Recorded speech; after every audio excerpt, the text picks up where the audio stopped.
بابا خواہ محدود کہہ رہے تھے میرے حسین کل کے دن تم ہمارے پاس آ جاؤ گے.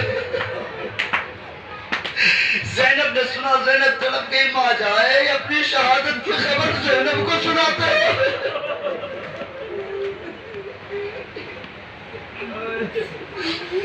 روتے ہو میرے دوستو, رونے کی شکل یہ گریا کی شب ہے. تاریخ کہتی ہے کہ ادھر سے جناب عباس یکبار کی اپنے جسم کے اوپر اسلحہ سجائے ہوئے باہر آئے. خیموں سے باہر مولا عباس سے جانتے شان کیا تھی. ایک طرف عباس کے ایک بھائی تھے, دوسری طرف دوسرے بھائی تھے, اور عباس کے تیسرے بھائی عباس کی پشت پہ تھے جنہوں نے اپنے سینوں کو باندھا ہوا تھا. ہاتھوں میں بڑے شمشیریں تھی. آ کر کہا مولا یہ بے حیا فوج آ رہی ہے, ان سے روکنے جا رہے ہیں.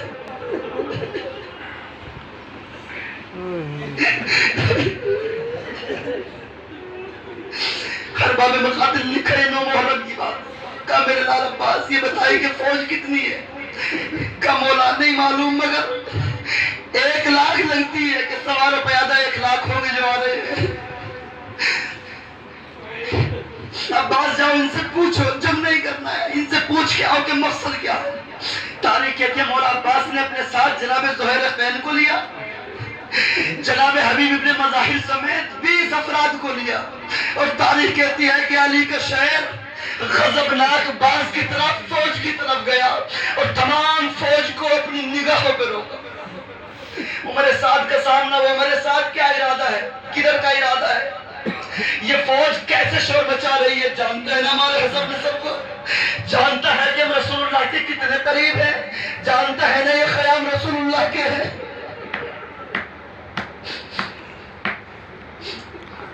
عباس ابن زیاد کا حکم یہ ہے کہ حملہ بھی ہو. اچھا ٹھہر میں اپنے آقا کو اطلاع دیتا ہوں.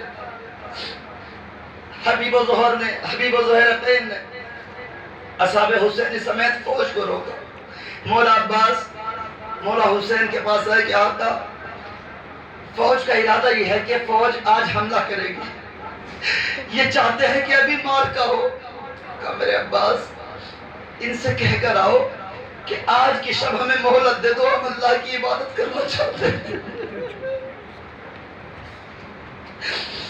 اللہ نے نمازی مولا عباس آئے, کہا عمر سعد میرا مولا کہتا ہے کہ 1 شب ہمیں عبادت کے لیے دے دے تاکہ ہم آج کی شب خوب عبادت کر لیں. تاریخ کہتی ہے کہ شمر کسی طریقے سے یہ مہلت دینے کے لیے راضی نہیں ہوتا تھا. عمر سعد مہلت دینے کے حق میں تھا مگر شمر تیار نہ ہوا. شمر چاہتا تھا کہ حملہ آج ہی ہو جائے. تاریخ کہتی ہے کہ اس لشکر میں ایک شخص تھا, اس نے کہا شمر تجھے کیا ہو گیا ہے, تو دیکھتا نہیں کہ دلبند زہرا مہلت مانگ رہا ہے, تو رسول خدا کے خیموں پہ حملہ کرنا چاہتا ہے. تاریخ کہتی ہے کہ فوجی واپس پلٹنے لگے. اس طریقے سے آج کی شب مولا حسین کو مہلت مل گئی. چشم فلک نے دیکھا کہ عجیب فوج خدا ہے.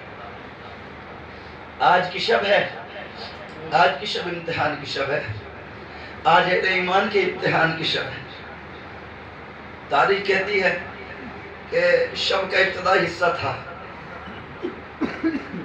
مولا حسین نے جناب عباس سے کہا غازی میرے لال, یہ جو ہمارے انصار کے خیمے ہیں نا, ذرا ان خیموں کو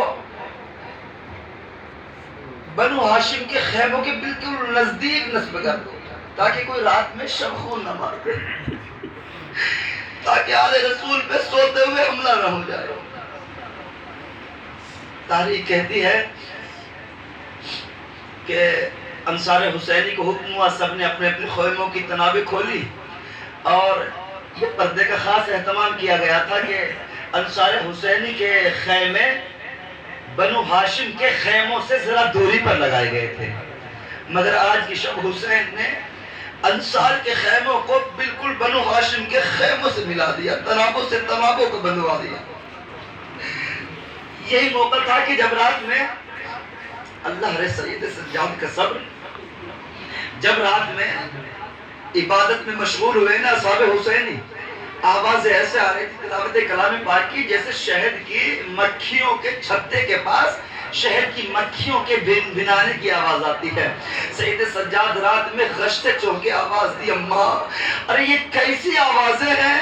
کہنے لگی بیٹا یہ آوازیں میرے لال، یہ آوازیں اصحاب حسینی کے تلاوت کلام پاک کرنے کی آوازیں ہیں. ایک مرتبہ سجاد کہتے ہیں اماں یہ بتائیے یہ آوازیں آج اس قدر کیوں ہیں؟ کیا خیمے ہمارے بالکل قریب ہیں؟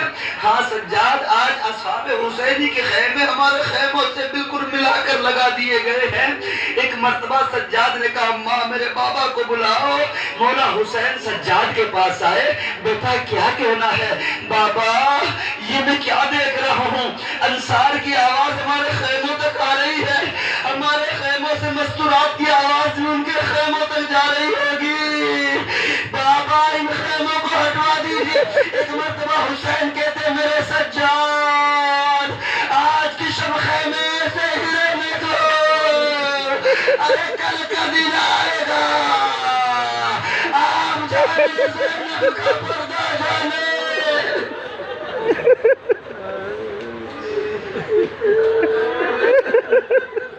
عجیب فوج خدا ہے، عجیب فوج خدا ہے، عجیب فوج حسینی ہے. نرالی فوج ہے، نرالی فوج ہے. موت بڑی شرمندہ ہوئی ہے اصحاب حسین کے پاس. یہ موت وہ ہے کہ جس سے بڑے بڑے ساونتوں کی پنڈلیاں کاپی، بڑے بڑے انبیاء اولیاء موت سے گھبرائے. مگر یہ موت بڑی سنگینی کے ساتھ جب اصحاب حسینی کے خیموں میں آئی ہے نا، حسین کے بچوں نے اسے کھلونا سمجھ کر کھیلنا شروع کیا. جب حسین کے جوانوں کے پاس موت آئی تو حسین کے جوانوں نے ہمجولی بنا لیا. جب یہ موت حسین کے ضعیفوں کے پاس آئی تو حسین کے ضعیفوں نے موت کو خضاب سمجھ کر داڑھی سے لگا دیا. کبھی فوج دیکھی آپ نے ایسی؟ جب فوج میں بھرتی ہوتی ہے نا، سن دیکھا جاتا ہے 18 سال یا 21 سال سے کم نہ ہو، سینہ دیکھا جاتا ہے، ہائٹ دیکھی جاتی ہے نا، بیمار نہ ہو، تندرست ہو، ہیلدی ہو. اللہ رے یہ حسین کی فوج، حسین نے زمین پر بیٹھ کر کائنات کے تمام اصول بدل دیے. اللہ رے حسین کی فوج، اس میں سینو سال کی کوئی قید نہیں ہے. حسین کی فوج میں 6 مہینے کا بچہ بھی ہے، 6 سال برس کے بچے بھی ہیں، 8-9 برس کے بچے بھی ہیں، 13 برس کا جوان بھی ہے، 18 برس کا کڑیل جوان بھی ہے، 32 برس کے جوان بھی ہے، 57 برس کے بھی ہیں، 80 برس کے ضعیف بھی ہیں. حد ہو گئی، 120 برس کا ضعیف بھی حسین کی فوج میں ہے.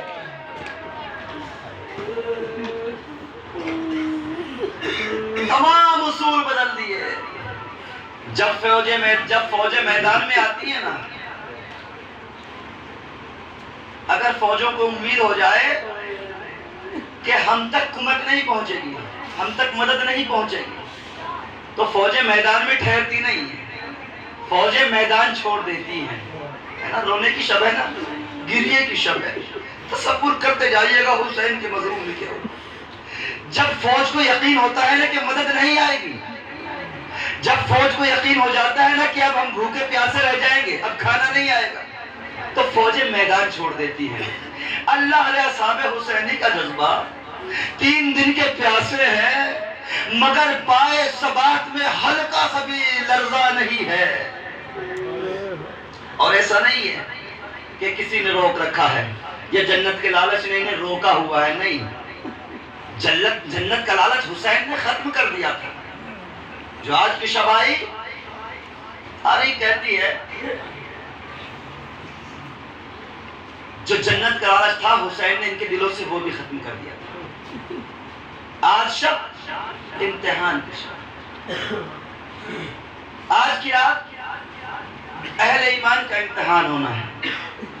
ایک روایت سناؤں گا، زیارت عباس میں ایک فقرہ پڑھتے ہیں آپ، صلی اللہ علیہ کا وعلی روح کا وعلی بدن کا، درود ہو آپ پر اے عباس علمدار، آپ کی روح پاک پر درود ہو، آپ پر درود ہو، آپ کے جسم نازنین پر درود ہو۔ کبھی زیارت پڑھتے ہوئے آپ نے سوچا جب یہ کہہ دیا کہ صلی اللہ علیہ کا عباس غازی آپ پر درود ہو، یہ کہنے کی ضرورت کیا تھی کہ آپ کے جسم اطہر پر درود ہو، آپ کی روح پاک پر درود ہو؟ 3 درود ہے نا، صلی اللہ علیہ کا وعلی روح کا وعلی بدن کا، آپ پر سلام، آپ کے جسم اطہر پر سلام، عباس آپ کی روح پاک پر سلام۔ یہ زیارت عباس میں سب فقرہ پڑھتے جب کربلا جاتے ہیں۔ جناب زینب روایت کرتی ہیں کہ شب عاشور تھی،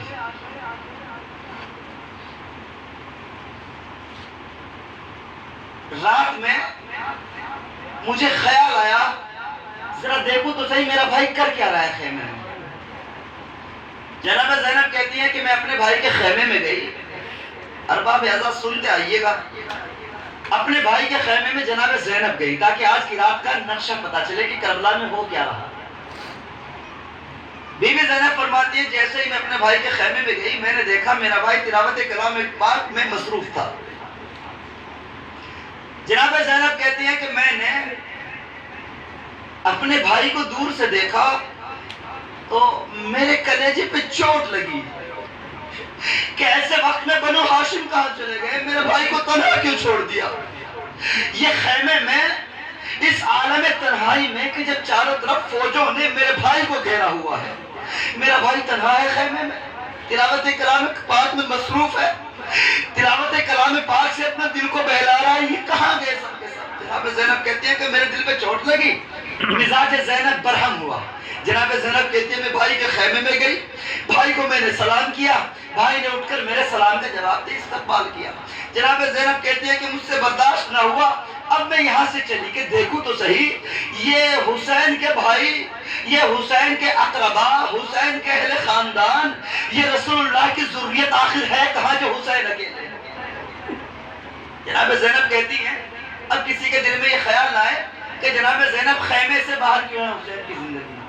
یہ جملہ واضح کر دوں تاکہ کسی کے ذہن میں کوئی شک نہ ہو، خیمے سے باہر آنا اور ہے، خیمے گاہ سے باہر آنا اور ہے۔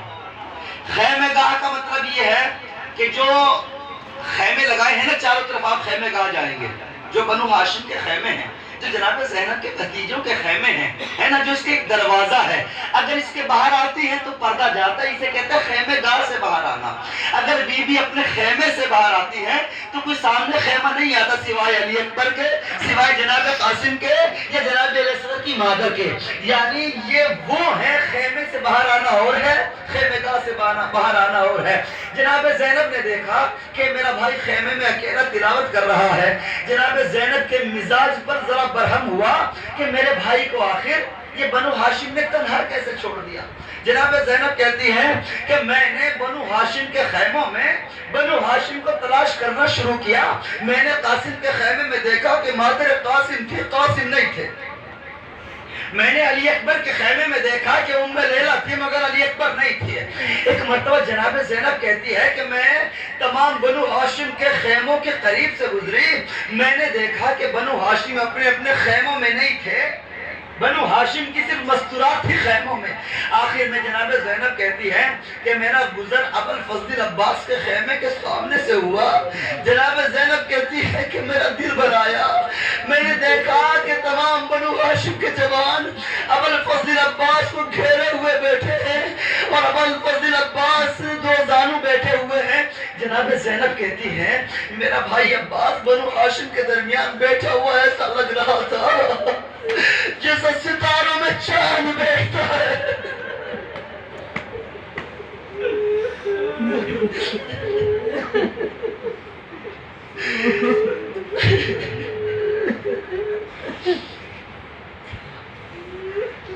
جناب زینب کہتی ہے میں نے دیکھا میرا شیر عباس ایسا لگ رہا تھا جیسے کچھار میں شیر بیٹھا ہوتا ہے. عباس کی تلوار عباس کے زانوں پہ رکھی ہوئی تھی. چاروں طرف سے اولو محمد و علی اکبر و قاسم نے گھیرے میں لے رکھا تھا. جناب زینب کہتی ہے کہ ان کے درمیان میرا بھائی عباس خطبہ دے رہا تھا.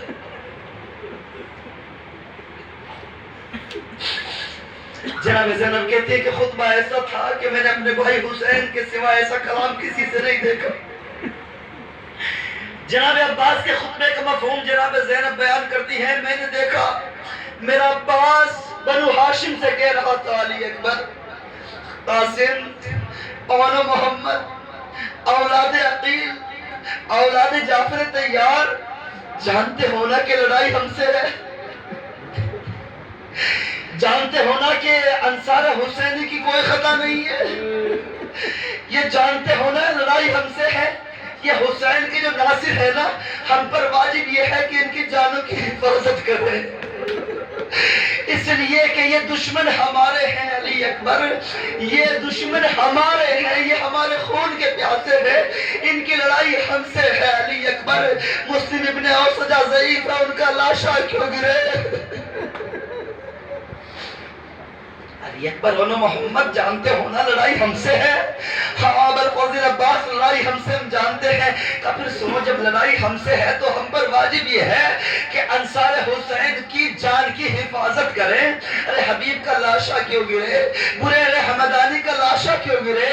ارے زہیر قین کا لاشا کیوں گرے؟ لڑائی ہم سے ہے.